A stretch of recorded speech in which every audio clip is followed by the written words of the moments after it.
Well, we've been focusing on UP for the first half hour, but now let's turn our attention to Punjab. And in fact, exit polls can now be officially broadcast. So we're going to start getting figures in just a few moments from now. Punjab, of course, a very interesting contest because it is four-cornered. You have the Congress, you have the Akali Dal, the BJP, and now, of course, you have the Aadmi party. It might be a five-cornered contest if you count Amrinder Singh's Punjab Lok Congress, but more on that later. Let's go quickly across to Manjeet Rai, BJP leader from Punjab, former General Secretary of the state, and Jasmine Shah of the Aadmi party. Jasmine Shah, to you first. Again, the WhatsApp buzz is that it may have appeared to be a big sweep for the AAP in Punjab initially, but now it might be a close contest. Maybe I think a few more minutes and I think that notion is going to be dispelled fairly and squarely.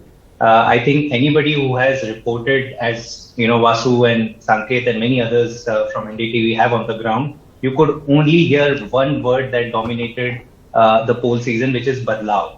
हमें एक मौका देना है, एक नई party को देना है.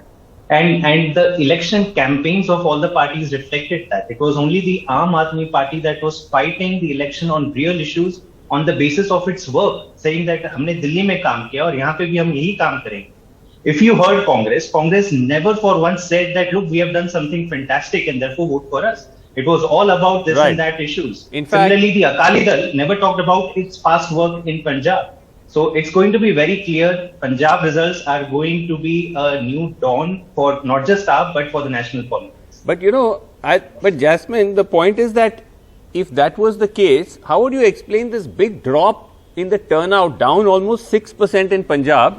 And if you look at the closer data, the biggest drop was in Malwa, which has been AAP's strong areas. That is what led some people to believe that this AAP momentum which you had, which I have to accept is true, that I was traveling there was definitely a big hawa for AAP, but did something happen at the last minute? Did you not have enough ground strength? Your booth thing? What was that? Where was that coming from? Well, so if you look at the absolute voting percentage in Punjab, near 70%, that's not meager by any standard. Of course, it is lesser than what Punjab voted last time.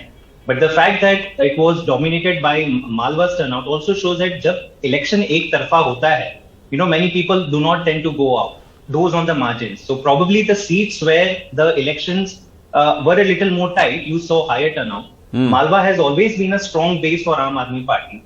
And even in this election, you will see the kind of historic, not just the absolute seats, but the margins by which AAP is going to get in Malwa.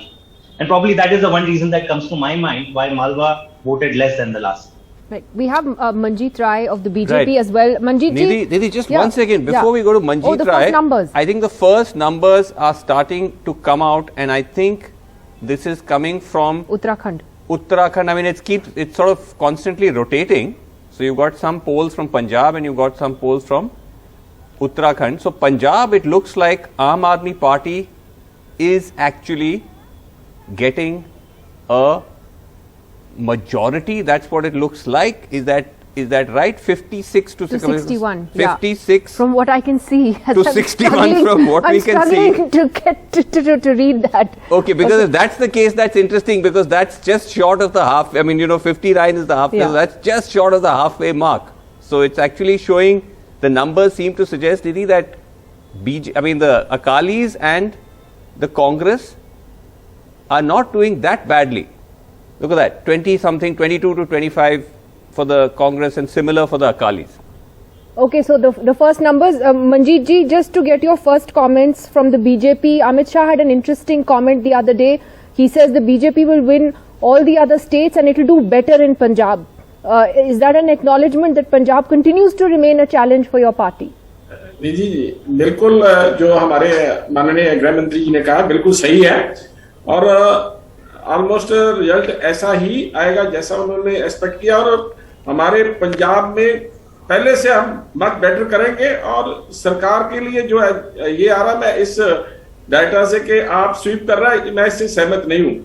आप पहले था last 3 दिनों में बिल्कुल change हुआ है यहाँ पर और मेरा मानना है कि यहाँ पर हंग असेंबली रहेगी, पंजाब में कोई भी स्वीप नहीं कर पाएगा. Right. Now, Nidhi, lots and lots of different numbers have started to come out. Uttarakhand, India News, I think it's showing BJP 32 to 41. 37 to 31, Times Now veto, giving BJP an edge there. So it looks like in Uttarakhand, you're starting to see that the BJP is just about ahead. Goa ETG research showing Congress, I think, single largest party. That's Z News for Manipur. And Uttar Pradesh, not surprisingly, their NewsX showing a Win for the BJP, yeah, but a reduced number. Yeah. Same for this is a Republic TV poll that's come up next. So that's Right. also showing a clear win. This is India Today. So this is Axis. India And Today on wow, Punjab. Did you see that? The AAP numbers for Punjab, quite a big sweep actually, Vasu, for in the Axis exit poll. Right. What would be helpful is if we could put these now up as graphics, and if we can have them on screen as graphics, full frame graphics done, and averaging of the poll of polls, that would be very helpful because this is changing very, very fast. Even for our viewers, it will be hard to keep pace. But broadly, Nidhi and Sanket, the trend across these polls seems to be that Uttar Pradesh BJP is winning. The margin seems to be different across different polls. Punjab, at least the numbers we've seen, seems to suggest that it's could be almost hung assembly, except as Nidhi said, Axis is showing a sweep for AAP in Punjab. Goa, Congress single largest, Uttarakhand edge to Vasu, BJP. This seems to be what we're looking at right now. I think it's very clear, and we discussed this earlier in the broadcast also, that most of these polls are hedging their bets. Because this is exactly the same sort of poll they had in 2017. We'll really have to look at the outliers here. Yeah. Maybe the ones who really stick their neck out. The ones who did it in 2017 also. Yeah. Ajit, just to get a quick comment from you, it's a funny question to ask on a show when you're anchoring on exit polls, but how much do you believe the exit polls? I believe very strongly in their entertainment value more than the information value. I could give you a long lecture on why we need to be very wary about seat projection. If anything, I would wish that pollsters give predictions in terms of vote share. That would actually give us much more solid trends than the seat projections, which, as we know, from small number variations can really change a lot and actually account also for the huge disparity of predictions that we see across these exit polls.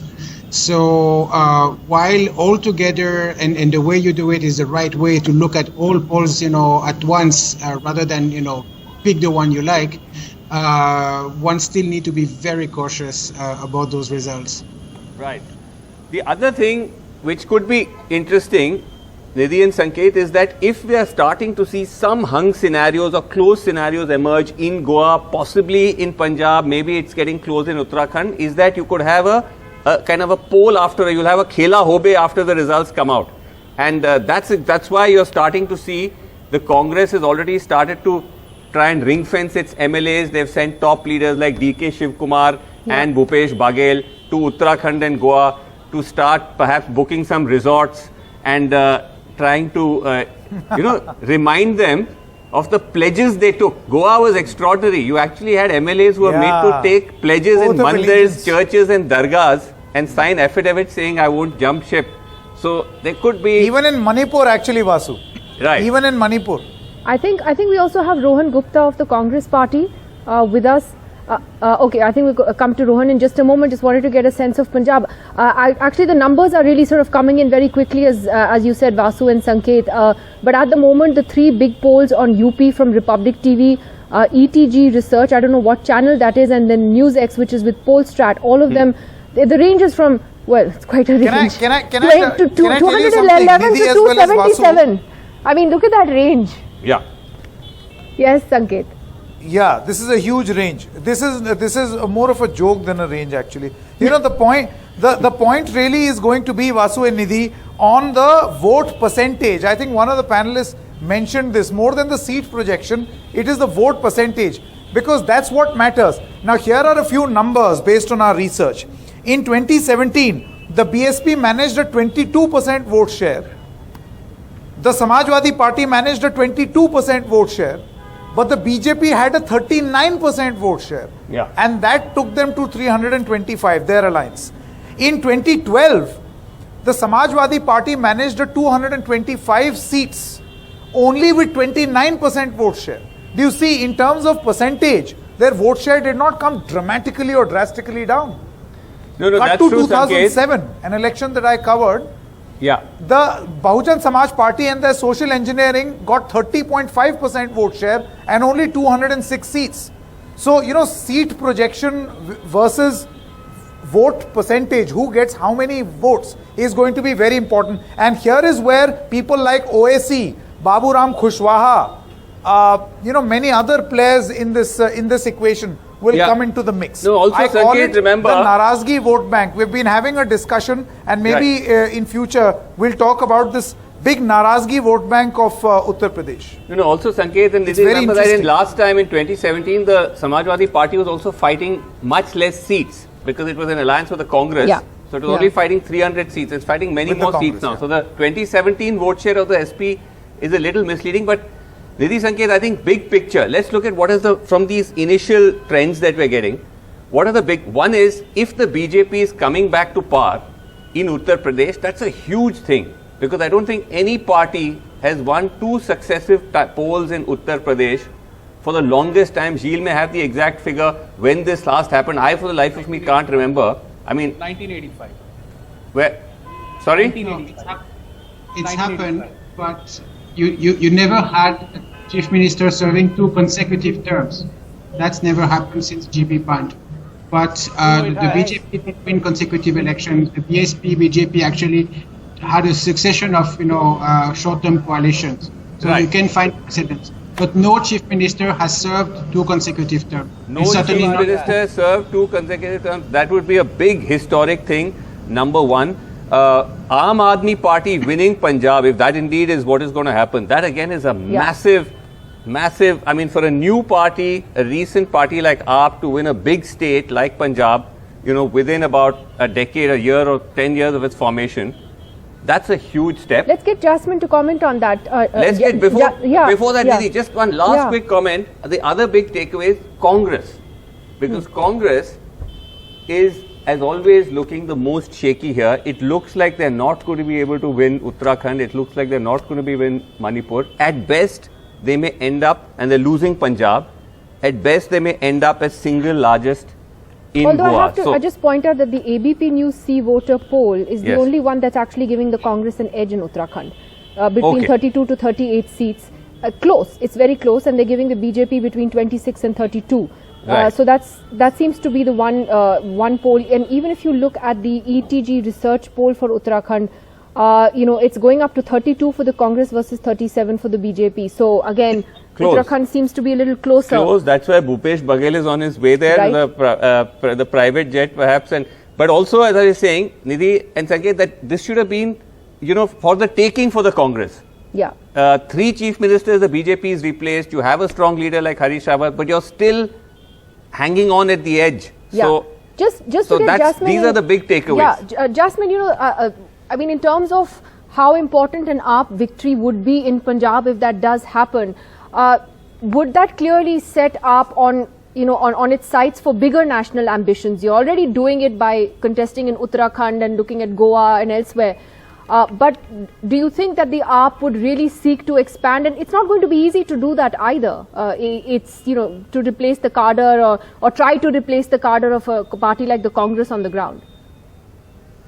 That's right, Nidhi. But if you look at 10 years, and it's been even less than 10 years since AAP has come into existence, and to see it forming a government in Delhi, on the verge of forming a government in Punjab, 4 out of the 5 results I could see are giving AAP 70 or more. So the trend is very clear. And a very impressive debut in Uttarakhand and Goa.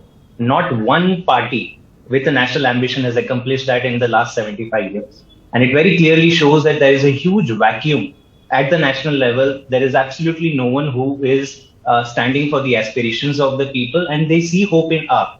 And on as far as Congress question is concerned, I think it just reflects what we have been saying, that Congress is a party that people see having no future. Their leadership is divided, their cadre is weakened. And I think what this election will signal is that at the national level and in state after state, it is going to be primarily BJP versus the Aam Aadmi Party. Congress is only going to be a spoiler in some cases and a non-entity in other cases. All right. Well, we're also waiting to hear from the Congress as well. Vasu, Sanket, do you want to jump in? I'm just looking at all the numbers that are coming in. Actually, you know, Jasmine is right. Most of the polls are now showing a clear up win in Punjab. Take us through the numbers because, you know, on the screen they're changing very fast. So you can actually take us state by state. Yeah. So Uttar Pradesh, what are you seeing? Yes. Every poll that's come so far, every exit poll, there are 4 of them. It's a clear win for the BJP, anywhere between 211 to 277, which is insane. But I mean, that's how exit polls are. But that's, you know, sort of the general trend. Punjab now, every exit poll is showing a victory for the Aam Aadmi Party across the board. There are about 5 of them that have come in for Punjab. Uttarakhand, 4 polls are in. And as I said, it's a bit of a mixed bag. Largely very close contests. Even the Times Now veto poll that has just come in for Uttarakhand, 37 for the BJP, 31 for the Congress. It shows the AAP getting 1 seat. In fact, one poll interestingly shows the AAP getting 3 seats in Uttarakhand. Right. So that would be quite significant if the party opens its account there. Goa also, Vasu. And since you've done a lot of research into elections in Goa, among other things. Very deep research. Very deep research. Look at those numbers, like 17-20 to the BJP, 15-17 to the Congress. Again, you know, Goa is going to be a nightmare. I swear that is the one place I do not understand. You know, that's why I'm planning to go there right after the show, because I think it's very important that we get a perspective from Goa rather than from the studio. But it's actually interesting if you look at the turning points in this election which has led to this point. Like in Uttar Pradesh, for example, as we said, it started off, it looked like the BJP was doing very well. It started to narrow, but it's not clearly turned out to be enough because of the weight the BJP puts behind, you know, remedying any errors or anti-incumbency. In Goa, the Congress was looking like it was completely going to be wiped out. It had been totally decimated, poached by the TMC, the BJP and others. And then it staged a late resurgence, mainly because most of its leaders had left. So you just ended up fielding a completely clean slate. And that seems to have helped. Well, the BJP became the party of defectors. So there's been many turning points. Let's get a quick comment. Abhishek Sudhir is a supporter of the Samajwadi Party who is bravely sitting there and listening to this. Abhishek ji, what do you think? Abhi to ek bhi exit poll isn't going your way. Yeah, hi, Nidhi. Well, wow, I've been silent for a long time, not used to this on television. But sorry, yeah, I mean, the Republic TV poll, I have done some shows with them. Their numbers have generally been conservative. NewsX, I think an ETG is giving Samajwadi Party up to a maximum of 160 seats. I mean, that's a sensational number, even if you want to accept these exit polls as the gospel truth, because that means the SP has tripled its seats. And the way Uttar Pradesh works is once you start losing seats in Noida, it probably won't stop till Balia, right? And I mean, if you do a phase-wise analysis, phase 1 and 2, you had the SPRLD combined. So, you know, you had this word Garmi. I don't know if you'll remember from the election sort of discourse where Yogi Adityanath said there's a lot of Garmi with the sort of youth connect that the SP and RLD had. So that had a lot of play there. There was a youth consolidation where even Jatav and non-Jatav youth consolidated behind SPRLD. Then if you just come to phase 3, Uttar Pradesh is a marathon. Rather than, because now you know, now because we can't go phase, the numbers have come, we'll go full frame. Let's go full frame on that graphic because you can actually see now the poll of polls graphic, and the trend is clearly showing that it is the BJP which is ahead. So if you were to just look at this, Abhishek, and wonder if this is what it's going to be, where would you have gone wrong? I mean, could it also be one of the reasons that the Samajwadi Party campaign, Akhilesh, got off to a late start? No, absolutely not. He did not get off to a late start. He started his Vijay Rath on October 12th. So he's been on the road for 5 months. The Omicron variant actually halted his Rath. In fact, the fact that he started on October 12th gave him an advantage because when Omicron hit, he had already covered about 25 to 30% of the districts. Sanket has been on the ground. Sanket will tell you the massive crowds. He got bigger crowds than Yogi Adityanath in Gorakhpur. Vote percentage in Gorakhpur was an abysmal 50%. And you know, the Samajwadi Party is a rural party. The Samajwadi Party is a party that has a rural base and the turnout is always higher in a rural base. So a poor turnout on the whole, and a poorer turnout in urban pockets always bodes well for the Samajwadi Party. So the Samajwadi Party voter was motivated this time to come out. The traditional Muslim Yadav base was motivated, of course, but the non-Yadav base as well. A lot of Kurmi leaders, the state president is a Kurmi. Then you have Om Prakash Rajbar, you have the Maurya Kushwahas, Dharam Singh Saini from the Saini community, the Kashyap community. There was a massive non-Yadav OBC consolidation. I don't think the SP has gone wrong. The messaging was on point. If the SP has gone from 47 to 160, that is a sensational leap. And you're just 40 odd seats short of a majority. You're a good spokesperson. They should take you on full time. Good. Well, when you say messaging, it's interesting. The fact that we have him is because the official SP spokespeople are not have not been coming on TV. Yeah. No, for the better part of the campaign. And that's a fantastic move. Oh, really? It's a brilliant Throughout the move. campaign? How? It's a brilliant move. How is it brilliant Because to not they send have your not put- spokespersons on TV during an election? You know, Akhilesh Yadav said this to one Imandar Patrakar. I don't know if you know who I'm referring to. He said, you know, for me doing your shows or giving your interviews, nothing is going to change. My fate isn't going to change. I'm going to be honest with you guys. It was Netaji Mulayam Singh Yadav who actually got the land for the Noida channels, right? And they've completely turned on the SP, right? But it doesn't matter, this narrative in the media. Everybody gets their news from WhatsApp. Everybody has their own means of getting their news today. Come on. I mean, come on. No, sir, Srinivasan, look at the growth of... Okay, that's not a debate for now, but you use every platform you get. You boycott, I mean, you stay away from important They might be platforms coming like tonight, mainstream Vasu. TV Before you channels. scare them away, they might actually be officially sending See, their the Ahmedabad spokesperson. terror I know, but I mean, thing. they're not doing us any favors. No, I know. Just one thing about the Ahmedabad terror blast. He did not want to get drawn in on that, and that was a great strategy. And that made no difference to the voters in UP or the Ukraine issue on Operation Ganga. The BJP has tried everything and everything has fallen Abhishek, flat. stay with us. We absolutely have to take a break. Yeah. We'll be back in just a couple of minutes with much more as the numbers come in. Do stay with us.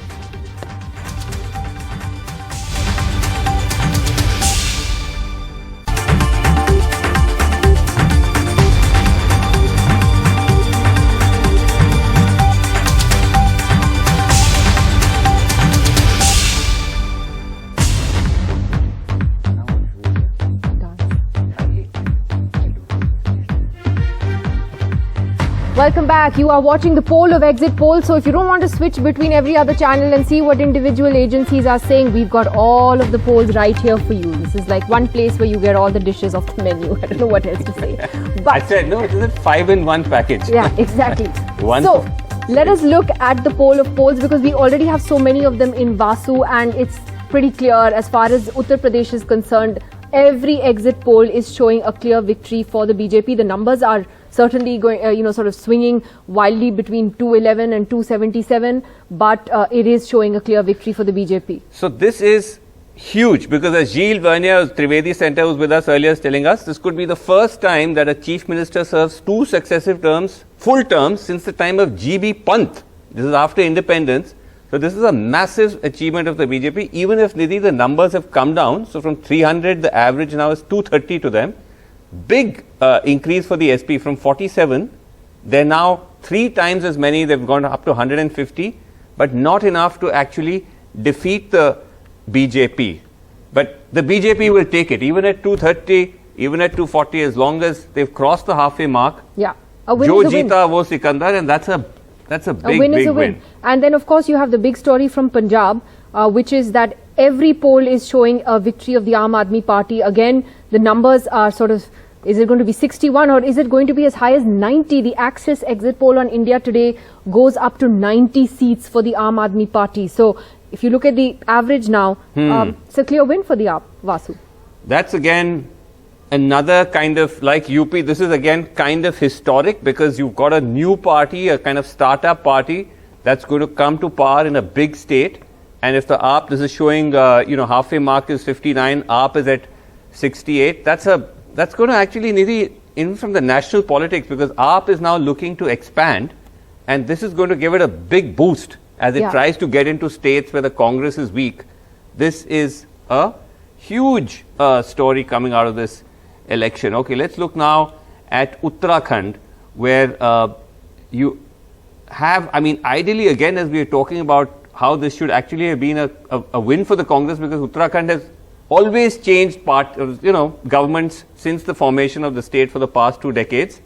But here again, Nidhi, the point about discontent, anti-incumbency. When it comes to the BJP, up against the Congress, BJP is still just about ahead. So it's much closer, yeah. Kante ki takkar. It is actually Kante ki takkar, to use that terrible cliche, but that's what it actually seems to be in Uttarakhand. And it should have been, like you said, a state that the Congress could easily take back from the BJP. Yeah. Given that the BJP has changed chief ministers 3 times in the last, 2 years, Yes. and has faced so much infighting, but then so has the Congress, right? And which is the story of the Congress in so many states now. So this yeah, the turmoil within the house of the BJP, but unfortunately so much turmoil within the house of the Congress Yeah. that it kind of cancelled out. So what do we have next? I think we've got Manipur next, and I think again the polls there are 2 polls that have come for Manipur, and it's clearly in favor of the BJP there. Vasu, a state that the Congress once ruled for many years, now has gone completely the other way. Look at that. That's actually showing that the BJP is sweeping Manipur again. And again, that's very interesting because as our colleague Ratnadeep has been reporting from there is discontent. People are upset about price rise, about the lack of jobs. But again, a weakened opposition, strong message from the BJP that they managed to bring peace to Manipur, a Bandh-free Manipur, bridge the hill and the valley divide. And once again, it's looking like this is going to be a big repair. Sorry, before we go to agents, do we have Goa or we're going now? Okay, fine. We've gone into UP. Okay, so these are the different exit polls just for UP alone. And, from ETG research there, Vasu on top, to TV9, Bharatvarsh. Do we have India Today on this? Because I think a lot of people would... right. Access hasn't come out with UP yet. I guess they're saving that for 9 o'clock. But, okay, so if you look at but the others are there. Right. If you look at the agency-wise, just look at that range. Because TV9, Bharatvarsh and NewsX, which both seem to be using Polstrat, that's... like if you look at the lower end of it, 211 is quite close to the halfway mark. And then going all the way up to 240, 245 for some of the others. So that's interesting because it could suggest if you have a 1 or 2% swing, then it could suggest that the close race could be even closer than this. So it'll be interesting to see, as you mentioned, Axis and the others. Yeah, and what the numbers are, and again, when we look at the poll of polls here, the BJP is comfortably placed. The only thing, Nidhi, I would say is that there is a political kind of implication to having a number which is closer to 200 than away from it. Because remember, Yogi Adityanath's chief ministership, we've seen the rumblings, we've seen the internal questions over his leadership, particularly after the second wave. The BJP threw its full weight behind him, despite the possibility that they were considering of replacement somewhere around April, May. They decided to fully back him, that iconic image of the Prime Minister with his hand around Yogi. But if the numbers come closer to 200, then will there be some question mark over Yogi Adityanath? Will he come back as Chief Minister or not? These could be interesting questions to consider. Well, there have been all kinds of conspiracy theories about that, and whether his wings would be clipped or whether he would actually emerge as a successor to Mr. Modi at the national level if the BJP comes back with a comfortable majority. So that certainly would be interesting to see. Here we are, Goa, Vasu's favorite state, and here also the Congress seems to be in a slightly better position, says India TV. Vasu. Yes, India TV has actually given the Congress a comfortable majority. I mean, I would be extremely circumspect about that number. I think the overall kind of trend that you're seeing in Goa, where you're seeing a kind of ding-dong between which is going to be the single largest party. It's Goa's heading for hung, the question over who's going to be single largest. I think that is going to be more a realistic outcome. Some suggesting it'll be a repeat of last time, where the Congress was around 17, BJP was around 13. Some suggesting the reverse, that BJP could be the single largest party. In fact, I think India TV CNX is suggesting that BJP even may cross the halfway mark. But Goa is going to be... But it's those other players, right? The TMC and the others, I guess, in that column would be AAP, etc. What exactly happened with that campaign, right, Vasu? Because the TMC went all guns blazing, big leaders crossing over, big press conferences, and then it just, boom, it just kind of evaporated. I think the TMC, that the Prashant Kishore kind of mergers and acquisitions model of political entry, where you come in, you try to quote unquote buy a large number of MLAs. The IPAC became the Trinamool Congress in Goa. The people were actually dealing with a political consultancy rather than a political party. All of that didn't seem to resonate very well with the people of Goa, and it actually kind of gave a fillip to the Congress, because the TMC took away all the Congress's so-called bad apples, all the chief ministerial contenders except one. So the only person left, Digambar Kamath, in the Congress, if the Congress single largest, there's no contest for him. Right. So the TMC ended up kind of cleaning the Congress's house, and its own campaign collapsed. So Goa, but the thing, Nidhi, is that if Goa is going to be hung, then I can tell you, like you have Aya Ram, Gaya Ram. Oh, yeah. Aya Lobo, Gaya Lobo. Yeah. I can't keep up with Goa. I can't. Is already going to start. Uttarakhand. Okay, Uttarakhand is the state we've been talking about, the state where the Congress actually has the one big chance to sort of take back from the BJP. But again, if you look at the individual polls, it's quite close. I mean, there are a couple of polls there, Vasu, that are giving it to the Congress. 30 up to 38 seats according to C Voter. But look at if you look at the overall poll of polls for Uttarakhand, Kante ki takkar. Yeah, if you look at the poll of polls, then it does suggest that the BJP has the slight edge, which again goes back to what we were saying. But just imagine, Nidhi, that if you looked at some of the opinion polls that came out, and when they talked about chief ministerial preferences, Harish Rawat was way ahead of all the other candidates. He was polling at almost 30-40%, but yet this is where the Congress finds itself, because Harish Rawat was fighting his own battles within the Congress. He was publicly tweeting his anger at being marginalized. He was embroiled in resolving the Punjab crisis, right, while Uttarakhand was completely in campaign mode. So all of this may have come back to haunt the Congress. And then we come to Manipur. I think there are now 3 polls that have come in from Manipur. It's all the same story, Vasu. It's pretty much the same story across these different exit polls. 4 polls actually, not 3. Right. So with Manipur, after almost 15 years of dominance, when the Congress collapsed, they spectacularly collapsed.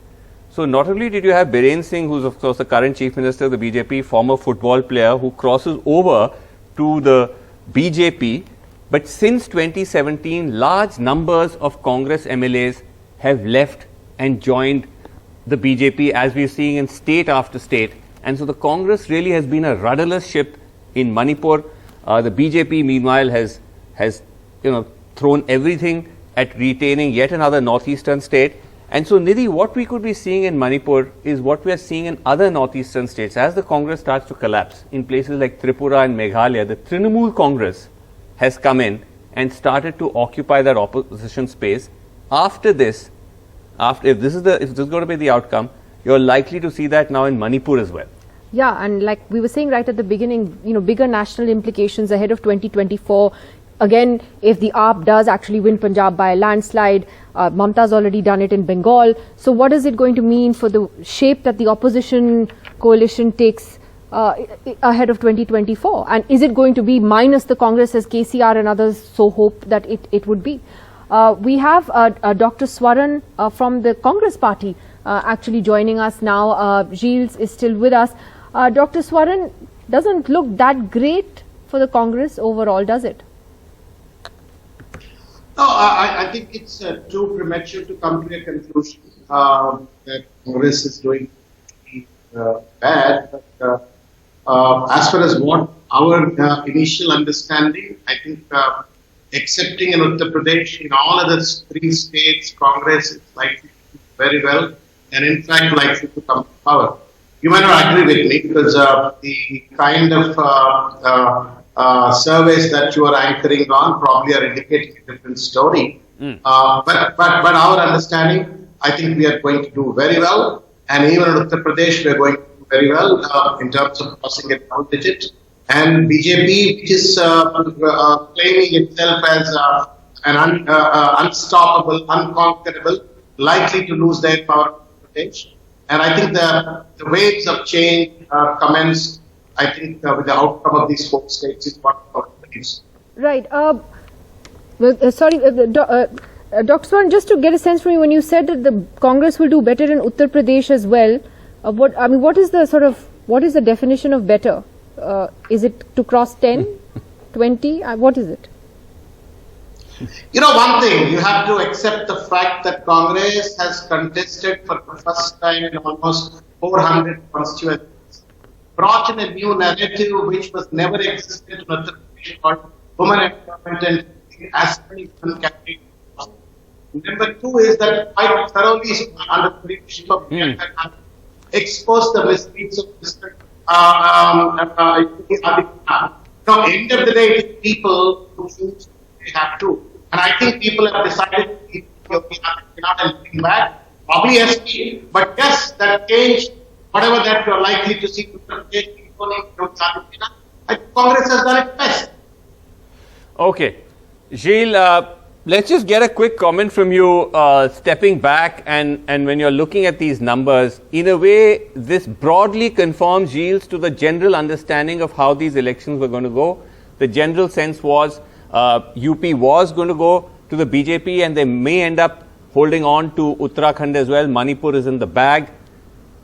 AAP in Punjab and Goa in play. What is the wider political kind of signal that is coming out of this? Well, I think, first of all, there doesn't seem to be any major surprise in this array of exit polls. Most commentators would have expected the BJP to be ahead in UP with a reduced majority. This is what it looks like. So in some estimate, it can be actually a greater decline than anticipated, but it remains, within the ballpark of what was expected. I think it shows and it confirms once again that each state election is its own election. And these numbers do not allow us to draw any national trend, whatsoever, other than the fact that these were all, state elections fought according to local factors. And what we know is that the major factors that work for the BJP, for instance, the popularity of the Prime Minister, is not operating as much in a state election in which voters may vote, differently than the way they would in a national election, for example. And so I think these are part of the reasons why we're not seeing any overall trend. And these elections should be, as of now, treated as, separate state elections. Would you say that, Gilles, though, or could it be argued the other way around? And this is the point I was making at the beginning of the show, that when you have the BJP defending 4 out of 5 state governments in these elections, not a great track record across the board, many questions, including, by the way, in Uttar Pradesh. How easily we've forgotten the disastrous mishandling of the second wave, the number of deaths, the oxygen shortage, and yet they managed to come back comfortably in at least 2, if not 3 of those states. Doesn't that indicate somewhere along the line that when one talks about the Modi factor and talks about the way the BJP manages to centralize its elections campaigns, that does perhaps play a role, right? You have people in UP, I've spoken to people who say, Modi ji achhe hain. Our reporters are picking this up in Manipur, they're picking it up in Uttarakhand as well. So somewhere along the line, this idea that even if there's popular discontent, voters are unhappy, they don't necessarily end up voting against the BJP. Yeah. No, indeed. There are 2 ways you can look at it, right? On the one hand, you can see that despite the popularity of the Prime Minister, the BJP is declining. Another possible interpretation is to say that the popularity of the Prime Minister is what saves the BJP in most of these elections. Right. Right? Honestly, we don't have the data that we need in order to answer that question right now. But we can safely assume that without the appeal of the Prime Minister, the BJP would be in a far more difficult position across those states. Right. Okay. This is a very interesting poll of polls that I think the BJP has put out. Just for the BJP. Sorry, I misheard the director because anything is possible these days, So it's not entirely unbelievable. They provide a full package. Yes, correct. From camera angles to everything else. But look at that. So, if you just look at how the BJP is doing, Vasu, again, they would be pretty happy with this. Yes, barring Punjab, where they were never a player. Yeah. They seem to be comfortably placed in Uttar Pradesh, in Manipur, and of course slightly on the edge in Uttarakhand And Goa, yeah. and on the edge in Goa. But you know, again, Well, Goa can go anyway after the election, so we exactly, as we discussed, and yeah, again, as if the BJP is within striking distance in these states, it's not going to be hard to make up that number. yeah, it shouldn't be difficult. So you might see, Nidhi, the BJP come back in Uttar Pradesh, come back in Uttarakhand, come back in Goa and Manipur. So it could, well end up being 4-1. Just a quick question to both you and Jeel, and any of you can take this before we go into a break. One, of course, is, sort of, Jeel, you talked about the overriding popularity of the Prime Minister personally, who seems to ward off any criticism that people may have of local leaders and the Chief Minister, Yogi, in UP. But how much do you guys think, polarization as an undercurrent plays in the minds of voters? When I remember, Vasu, one of your travels to UP, I think it was a trader who said, ye problem hai, ye bhi ho gaya, I'm like really upset.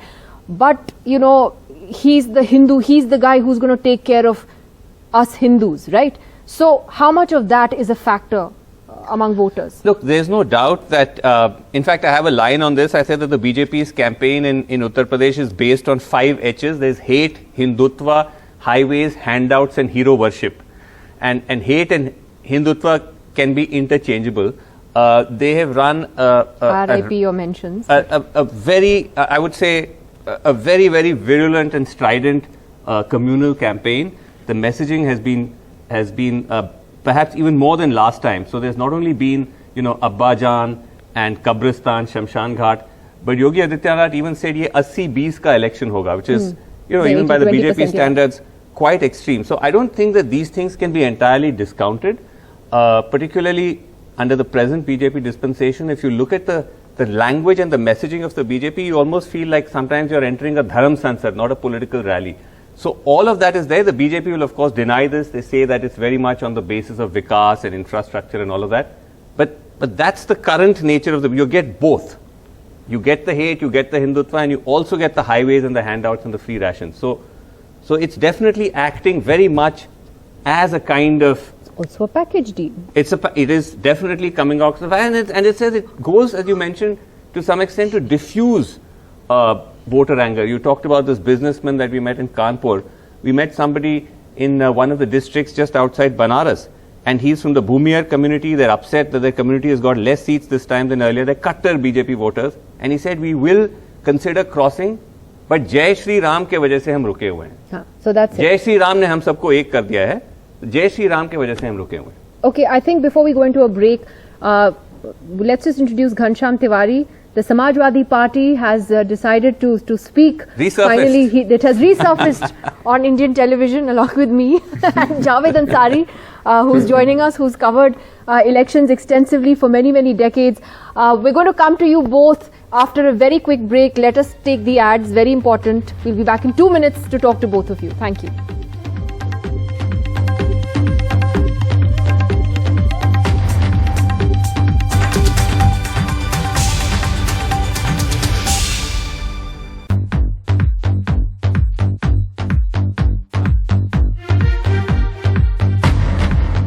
Okay, welcome back.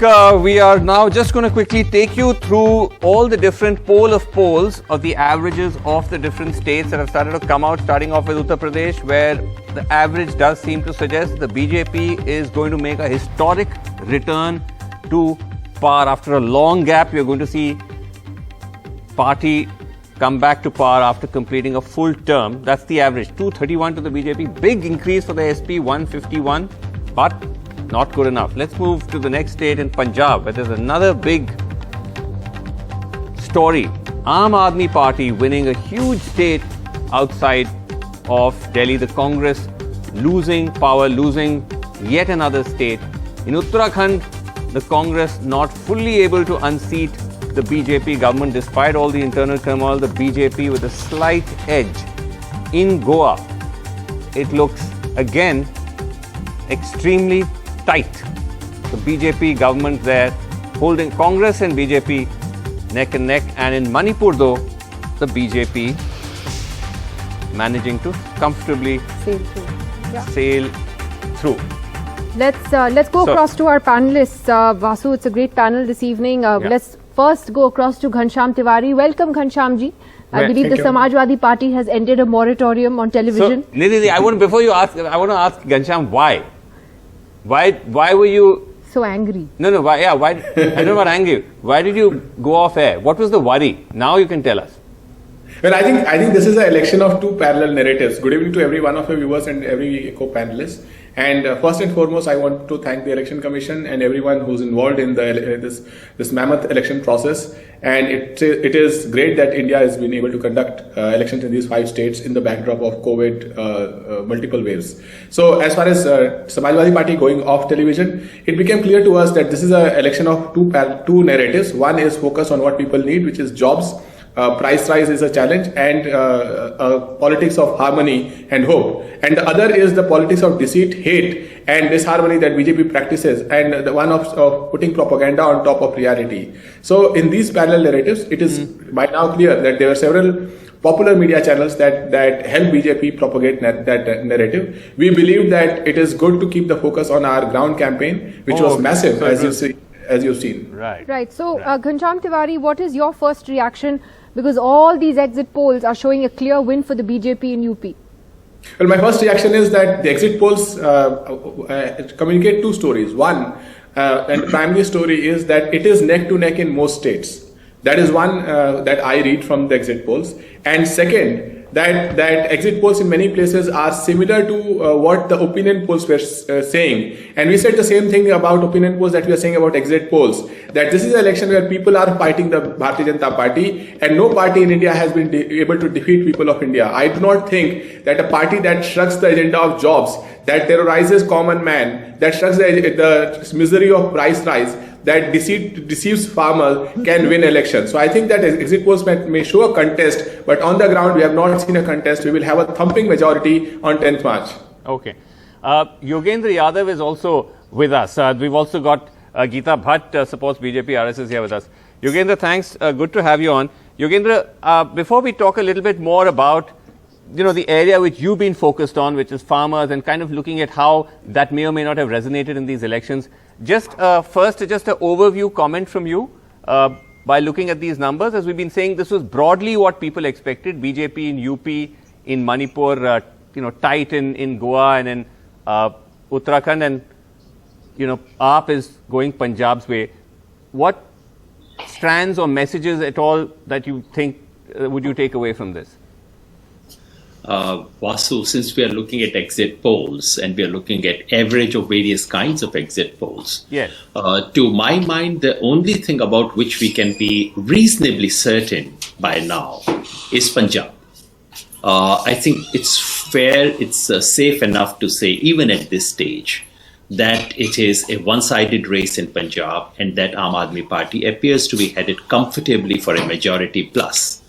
That's a conclusion you can derive. Not the messages. Sorry? Yeah, because every poll is giving the BJP a win in UP. So why wouldn't you say the same for UP then? I'm hoping to get more information. Not every poll has come as yet. And UP situation being what it is, I'm waiting for more details of vote share, more details of region-wise vote share. It's a very large and very complex state. So I would not jump to conclusions on that. About Punjab, because the evidence is so clear, so one-sided, and confirms everything that we've heard. So I think one can be reasonably sure. On Uttarakhand, the evidence points in 2 opposite directions from different polls. So one can take an average and draw a conclusion, but averages mean nothing in that kind of a context. Sure. About Goa, it appears to be going on predicted lines, but still some more evidence to come.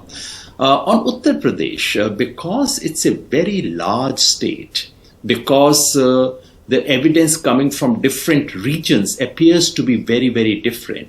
So I would just urge that we should wait and do remember that if the polls are saying something like 230 for one and 150 for another, it's actually only a difference of about 2 percentage points. 2 percentage points shifting from one side to the other can make all the difference. So I'm not saying exit polls are wrong. And please remember, since I used to do it once upon a time, while people have a lot of there are a lot of vested interest involved in doing opinion polls. And unfortunately, it's very hard to tell opinion polls from propaganda these days. But exit poll, no one has any interest in manipulating exit polls. The only one you can fool is yourself. And remember, a lot of reputations are involved in getting exit polls right. So I would not see them as pieces of propaganda. One cannot be quite sure that they are wrong. But all I'm saying is, wait for more evidence. UP this time is a clear two-horse race. It's clearly two parties that are involved. And in a straight two-horse race, something like 30-40 seats is a matter of just 2 percentage points. Right. I'm not sure we've reached that level of accuracy yet with the evidence that we have. Okay. But to my question though, about what you take away as the I mean, if broadly this is the trend that we see, and just for the sake of argument, give UP to the BJP, what's the story coming out of these aankadas? First on Punjab, then on UP. Punjab, I think one can draw a fairly safe, direct conclusion. It's a complete indictment of the political establishment. Not that Aadmi party had done very well in Punjab in the last 4 or 5 years. They appeared directionless and so on. But people are so completely fed up of Congress, its internal squabbles, of Akali Dal, its history of corruption, and BJP with its anti-farmer attitude, that the idea was, so it's hoping against hope.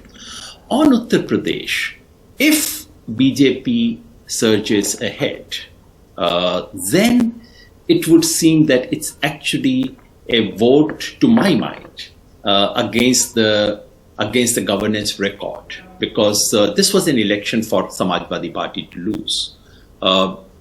If you go by any objective indicator, what we had seen in Uttar Pradesh was actually a terrible governance, not just from the point of view of farmers, but from every possible indicator. Remember, there was a terrible handling of COVID, and I cannot imagine any country in the world, any state in India, where this should not be an issue.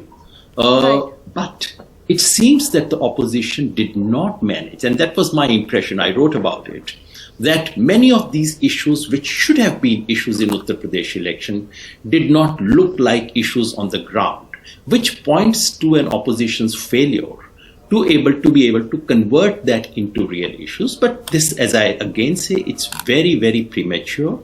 Right. We could be talking about difference of 2 percentage point and 3 percentage point, and let's not hang too many things based on that. Javed Ansari, quick comment from you. What is your takeaway from the exit polls so far? Look, I would largely go by what they've said about the other states. I'm a bit surprised about Uttar Pradesh, because a lot of things had come together against the BJP. And if indeed they turn out to be true, then I think the opposition will have to wait for a very long time.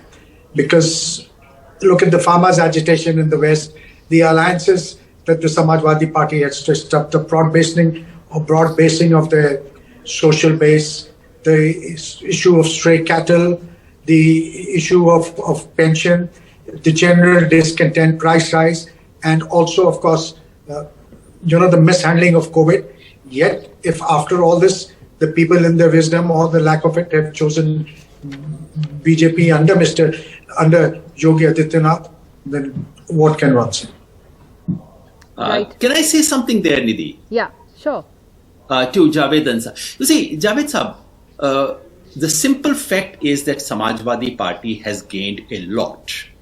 No one can deny that. That's not good enough. Gaining is not good enough. Javed, just one second, Javed, one second. Let him finish. Javed Sahab, yeah. The question that I've been asking my friends over the last 3 weeks is that the real issue is not whether Samajwadi Party is gaining or not.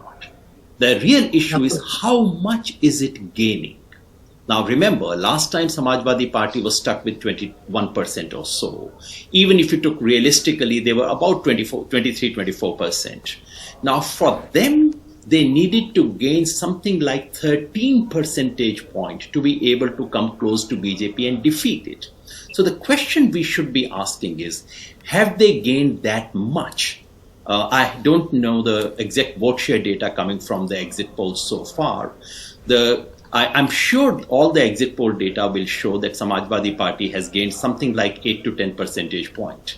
But is that enough? Is that enough? Yeah, in fact, that is the key question. Sanket is there. He's been covering the elections for us now he's been traveling for more than a month. How many thousand kilometers now, Sanket? Dying to come back? 7,000. No, actually not. I want to go to Lucknow. It'll be good fun on the 10th of March. But 7,500 so far and still counting. But you know, the point that I want to make over here, Vasu, we were discussing earlier, there's a bit of echo.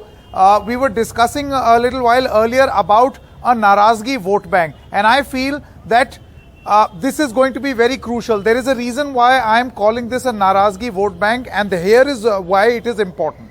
How naraz will the Narazgi vote bank be? Will they continue to be living in a state of an irrational trance? Because, you know, for all the punditry that we may do, there is a state of irrational trance that one has been seeing in Indian Indian electoral politics. It explains nothing, and yet there is a result. So here are the members of the Narazgi vote bank who are naraz, but will they cause a vertical split? The Jats against the BJP in the West, are they naraz enough to go against the BJP, or have they swung towards the RLD, or will there be a vertical split? Brahmins against the BJP in Central as well as the East, are they a Narazgi vote bank split, or are they going with the BJP, or they continue to live in a state of irrational trance for the BJP? The Muslims for the Samajwadi Party, I met youngsters in Aligarh, in Deoband, in Azamgarh, in Lucknow, and all of them said, what has Akhilesh given us? He has actually used us, and we feel that we need our own identity, and they thought that Mr. Owaisi is that identity. But these are only youngsters. These were young faces. Will the Muslims break away from the Samajwadi Party, or remain in an irrational trance and romance the idea of a Samajwadi Party alliance despite their anger? Narazgi vote bank. Then you've got the Rajbhar factor against Mr. O.P. Rajbhar in his constituency, where he has not campaigned extensively. There is considerable anger against Mr. Rajbhar as well. Will there be a split, or will they go with the BJP in a state of irrational trance, or will they stay or move in a shift, or you know, this imagination that or this kalpana that the Samajwadi Party has, that there'll be a non-Yadav OBC transfer to them. And then Mr. Maurya, the Swami Prasad Maurya factor, he shifted to the Samajwadi Party at the very last minute. Will the Mauryas go bag and baggage, or will there be a vertical split? And then the Patels, you've got Anupriya Patel with the BJP, and you've got every other member of her family with the Samajwadi Party. So it's really this Narazgi vote bank which is going to decide, and whether they are in a state of an irrational trance towards their alliances or not. This is what will decide the election. And I want to make a little prediction here, Vasu. With this dropped voting percentage of about 2%, I feel that there will be many victors across 403 constituencies who will win with a slender margin. 6,000, 7,000, 10,000, 12,000. Right. That's where the story will be. All right, we have to take a break. And by the way, if you thought Indian politics was interesting, it gets even more interesting. Punjab's Chief Minister met Amit Shah in Delhi, Vasu, just a little while ago at his home. Right. When I first saw that message, I was like, what are we missing Apparently, here? it's all kosher. Apparently, it's all above board. But just letting you guys know, just throwing that into the mix. We'll take a break. We'll be back very soon. All right.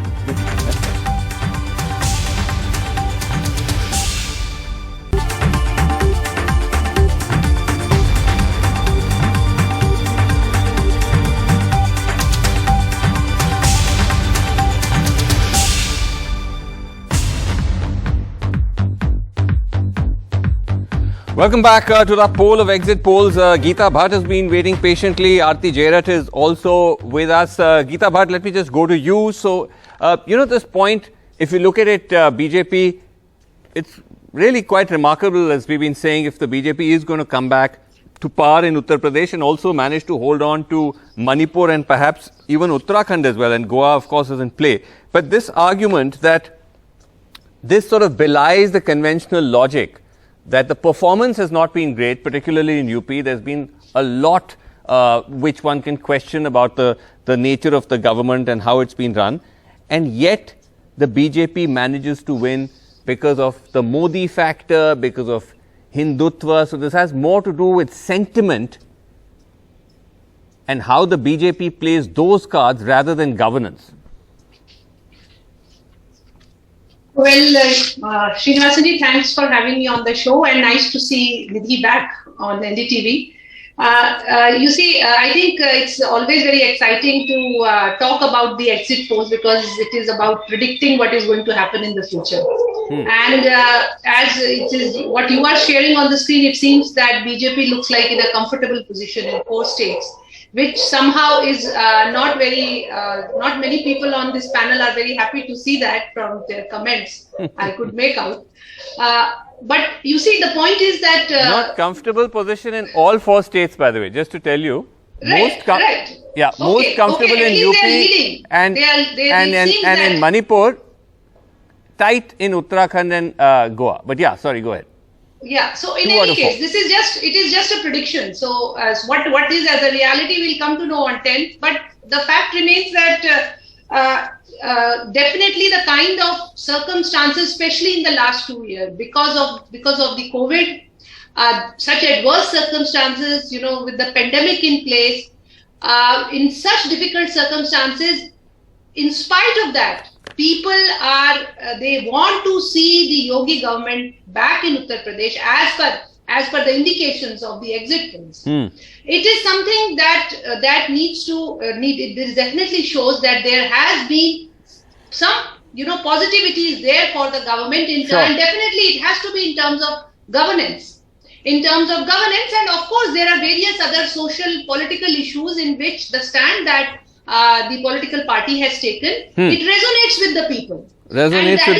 Okay. That is, and also one more point that that Yogendra Yadav ji was also commenting on, and others, that this vote shifting that Samajwadi Party is showing a trend of for increase. The point is that whose vote share is it? Is it the BSP's vote share, which is going towards the Samajwadi Party, or which vote share, which I think we'll come to know after 10. Okay. Aarti Jerat, get your quick response on this, because if one looks at the UP numbers, the range, I mean, average is about 230, but the range goes all the way from 210 to 260, 270. Is there going to be, suppose it is at the lower end of the spectrum, closer to 200, what are the political implications? Is it going to be pretty clear that it will be Yogi Adityanath again, or will the numbers, the quantum of victory, raise some questions over who is going to take charge, whether there will be continuity? Vasu, if the BJP wins UP outright, whether it's by 211 seats or 260 seats, I don't think they can change Yogi Adityanath, because he has been the face of the campaign, of course, along with Prime Minister Modi. But I mean, he was declared as the chief ministerial face of the BJP for UP. And, if it's an outright victory, how can you take it away from Yogi Adityanath? Right. So much as many in the BJP would not like Yogi Adityanath to be the chief minister, I think he will be the chief minister, at least for some time. And then we'll have to see how politics unfolds in UP. But at the moment, I think he's still very much in a commanding position, provided the BJP wins. But I just want to say one thing, that I wouldn't be surprised if the BJP wins.